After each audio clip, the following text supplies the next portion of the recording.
Assalamualaikum warahmatullahi wabarakatuh. Bertemu kembali dengan saya, Honda Akmal Eriksan. Kali ini kita akan belajar mengenai pengantar spektrofotometri ya kuliah dalam mata kuliah kimia analitik. Nah, untuk spektrofotometri sendiri atau sistem yang kita sebut spektrofotometri itu adalah gabungan dari spektrometer dan fotometer, di mana spektrometer berarti alat yang menghasilkan sinar dari spektrum dengan panjang gelombang tertentu, jadi menghasilkan sinar. Kemudian si fotometer itu akan berfungsi sebagai alat mengukur intens cahaya sinarnya tadi yang ditransmisikan atau diabsorpsikan. Jadi ada dua prinsip dari spektrofotometer, yaitu spektrofotometer dan fotometer. Jadi gabungan dua prinsip ini digunakan dalam satu alat yang kita sebut sebagai spektrofotometer. Nah, prinsipnya adalah proses dispersi cahaya. Kita lewatkan cahaya putih atau polychromatic light ke dalam prisma yang nantinya akan terdispersi ya menjadi berbagai macam cahaya.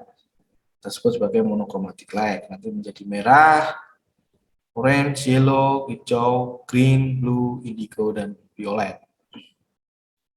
Sama dengan prinsip tadi di spektrometer, kita berikan cahaya putih yang terang ke dalam gelas prisma yang nantinya akan diubah menjadi monochromatic light dengan spektrum gelombang tertentu.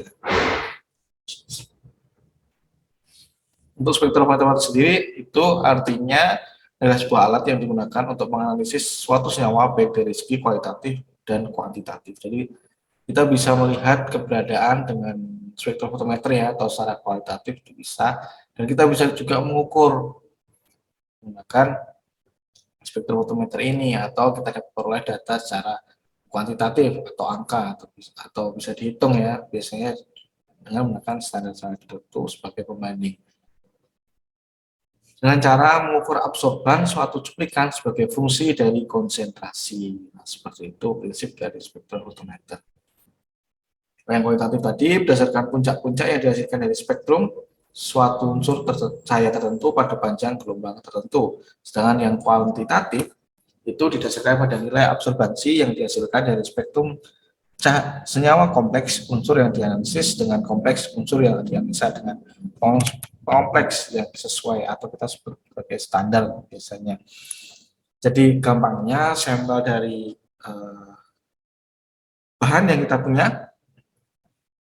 kita sebut sebagai sampel itu dibandingkan dengan hasil dari standar sebagai pembanding. Nah, itu nanti kalau kita ketahui standarnya dengan konsentrasi tertentu menghasilkan panjang gelombang tertentu ya, atau absorbansi tertentu, itu nanti kita bisa memasukkan si data sampel yang kita miliki ke dalam si data standar, sehingga kita bisa menghitung secara kuantitatif. Nah, untuk jenis spektrofotometer sendiri ada 4, yaitu visible spektrofotometer atau spektrofotometer vis, kemudian ultraviolet spektrofotometer atau spektrofotometer UV, kemudian ada spektrofotometer UV vis, gabungan keduanya ya, vis sama UV, dan infrared spektrofotometer atau spektrofotometer IR.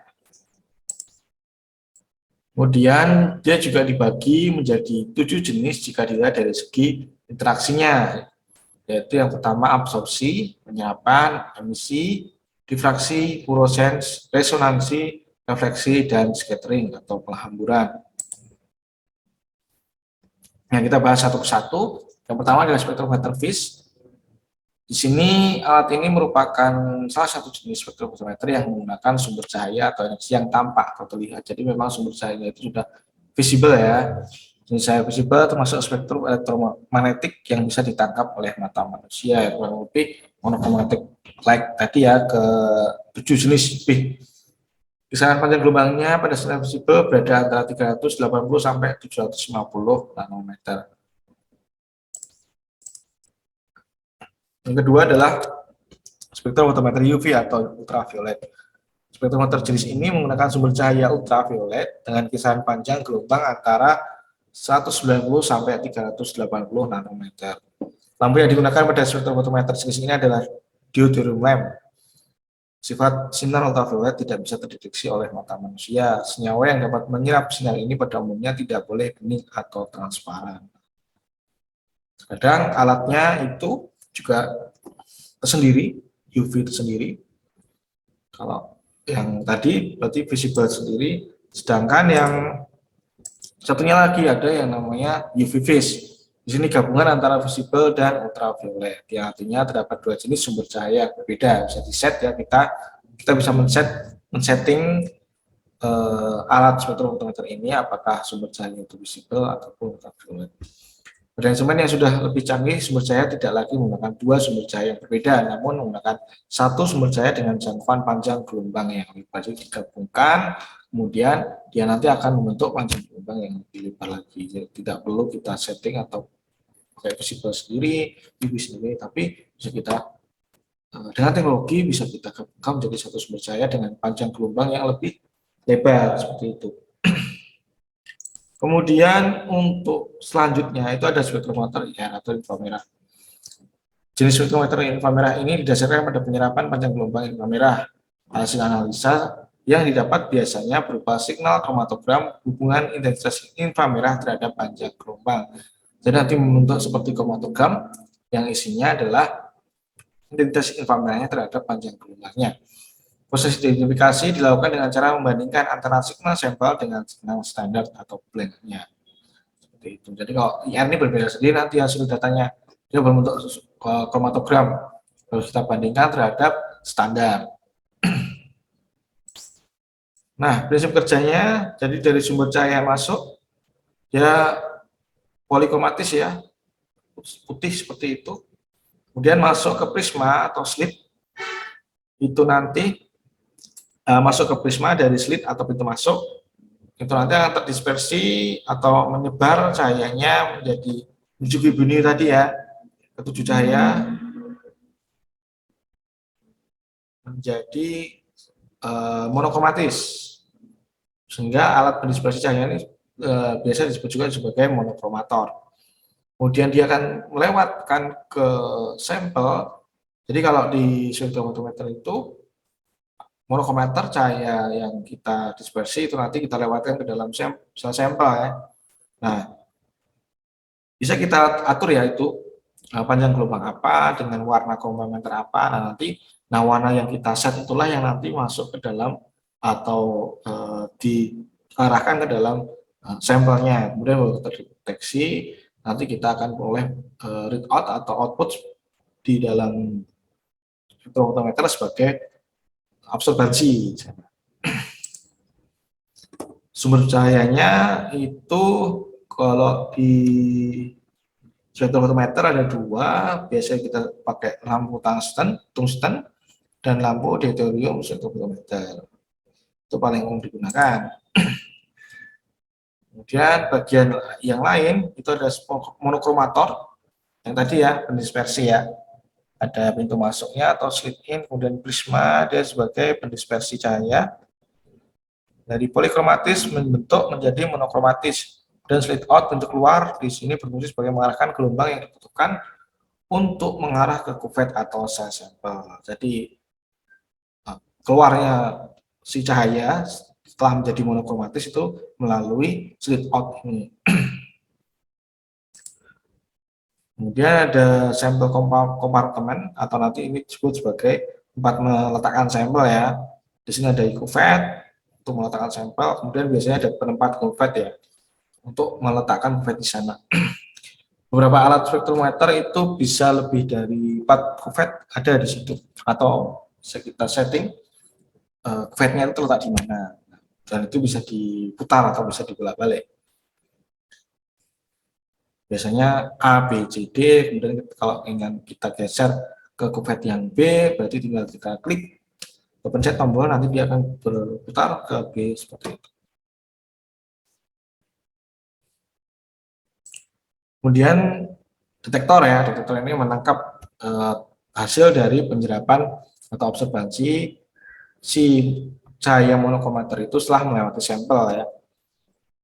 Dia akan berubah menjadi sinyal listrik yang nanti dibaca oleh amplifier, sehingga diperoleh besaran nilai pengukuran dan dicatat oleh recorder, dan kemudian hasilnya ditampilkan pada monitor di spektrofotometer ya.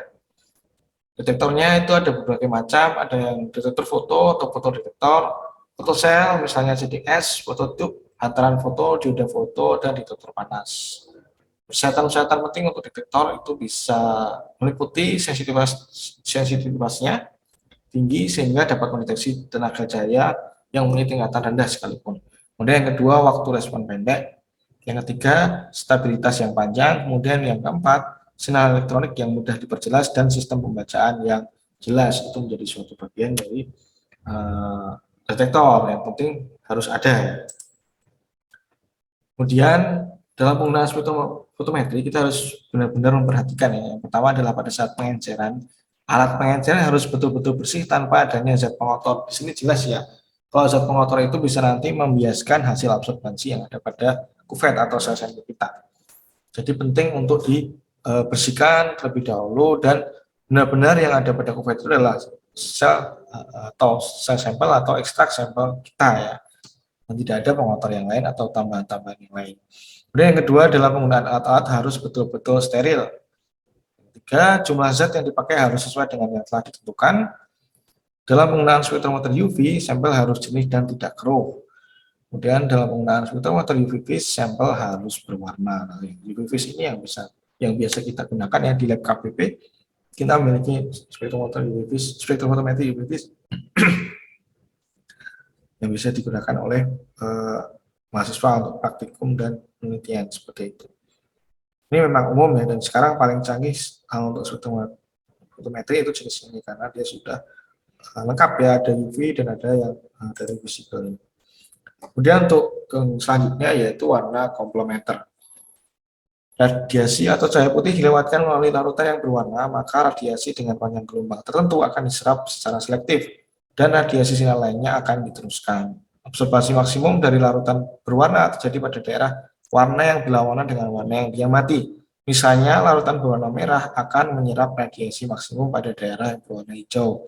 Dengan kata lain, warna yang diserap adalah warna komplementer dari warna yang diamati. Jadi kalau kita men-setting si spektrometer itu berarti yang diamati dan yang diserap itu komplementernya. Misalnya di sini panjang gelombang 410, kalau kita sampel yang kita amati adalah berwarna hijau seperti itu, maka kita perlu men-setting warna yang diserap adalah violet seperti ini dengan panjang gelombang 410. Jadi kebalikannya. Kalau di sini oranye, kita biru dengan panjang gelombang 480 ya. Nih sudah dijabarkan ya, panjang gelombang segini sama dengan segini, 410 sampai dengan 720 itu warna yang diserap violet, biru, hijau biru, kemudian warna yang diamatinya nanti kuning, hijau, kuning, jingga, merah, purple, violet, biru, sebagainya. Kita tinggal men-setting saja biasanya. Metode-metode penelitian sekarang itu sudah memaparkan berapa panjang gelombang yang ingin diamati itu. Jadi kita tinggal men-setting angka ini atau masukkan angka ini ke dalam panjang gelombang yang ada pada spektrofotometer. Nah, ini preparasi sampel dari analisis. Dari sampel dilakukan pelakuan ya. Biasanya kan kalau ada pelakuan tertentu, kemudian kita ingin uji absorbansinya seperti itu ya. Kita buat menjadi larutan jernih, tambahkan pengompleks, kemudian dia akan menjadi larutan jernih yang berwarna. Nah, kalau UV vis tadi jelas ya, dia harus berwarna. Kemudian kita analisis, setelah itu kita peroleh hasil data analisis berupa absorbansi ya di sini. Nah, kalau ingin kuantitatif bagaimana? Nah, sama, namun ini diganti dengan standar ya. Standar kita lakukan sama dengan sampel. Standar itu kita tahu kan konsentrasinya berapa. Dari hasil standar dengan berbagai konsentrasi tadi, kita peroleh absorbansi dengan berbagai konsentrasi standar. Nah, kita ingin membandingkan dan memperoleh berapa sih dengan sampel absorbansi segini dengan hasil pada standar. Nanti kita masukkan saja regresi linear dari hasil dari standar ke dalam sampel kita. Kita nanti akan peroleh hasil kuantitatifnya. Kalau kualitatif kan sudah termasuk ya di sini ya. Berarti kalau sudah ada observasi berarti ada ya, sesuai warna yang diinginkan. Itu. Itu sekian dari saya tentang pengantar spektrofotometri ini dalam mata kuliah kimia analitik. Sampai bertemu di mata kuliah lain. Terima kasih. Wassalamualaikum warahmatullahi wabarakatuh.